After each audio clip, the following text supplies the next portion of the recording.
Hi friends, கத்தரிக்காய் காரக்குழம்பு நான் சொல்கிற மெத்தடில் செஞ்சு பாருங்கள். அவ்வளோ டேஸ்ட்டாக இருக்கும். ஒரு பேனில் 3 ஸ்பூன் ஆயில் எடுத்துக்கோங்க. ஒரு பெரிய வெங்காயத்தை நீல வாக்கில் கட் பண்ணி ஆட் பண்ணிக்கோங்க. வெங்காயம் பாதி வெந்ததுக்கப்புறம் ஒரு பெரிய சைஸ் தக்காளியை ஆட் பண்ணிக்கோங்க. அது ரெண்டும் நல்லா வதங்கினதுக்கப்புறம் கொஞ்சமாக உப்பு சேர்த்துக்கோங்க. தேவையான உப்பு சேர்த்ததுக்கப்புறம் வீட்டு மிளகாப்பொடி ஆட் பண்ணிக்கோங்க. காரத்துக்கு ஏற்ற மாதிரி மிளகாப்பொடி சேர்த்துக்கோங்க. எல்லாம் சேர்த்து நல்லா வதக்கினதுக்கப்புறம் எண்ணெய் பிரிஞ்சு வரணும். எண்ணெய் பிரிஞ்சு இந்த ஸ்டேஜில் ஸ்டாரில் மாற்றிக்கோங்க. மிக்ஸி ஸ்டாரில் மாற்றி 1 ஸ்பூன் சீரகம், 1/2 ஸ்பூன் சோம்பு, ஒரு கைப்பிடி அளவு தேங்காய் சேர்த்துட்டு நல்லா ஃபைன் பேஸ்ட்டாக அரைச்சி எடுத்துக்கோங்க.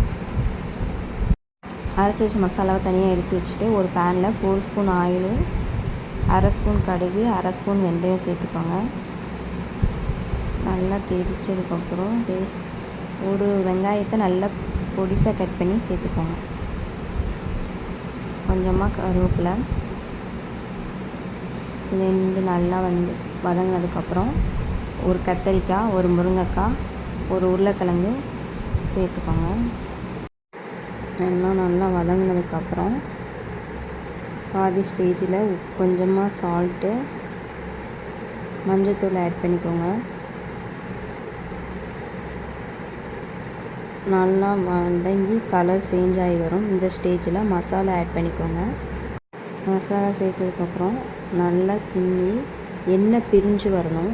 இந்த எண்ணெய் பிரிஞ்சு இந்த ஸ்டேஜில் தண்ணி ஆட் பண்ணிக்கோங்க. குழம்புக்கு எவ்வளோ தண்ணி தேவையோ அவ்வளோ ஆட் பண்ணிக்கோங்க. சின்ன லெமன் சைஸ் புளியை கரைச்சி சேர்த்துக்கோங்க. நல்லா கொதித்து எண்ணெய் பிரிஞ்சு வரணும். இந்த ஸ்டேஜில் ஸ்டவ் ஆஃப் பண்ணிக்கோங்க. அவ்வளோதான், டேஸ்டான காரக்குழம்பு ரெடி.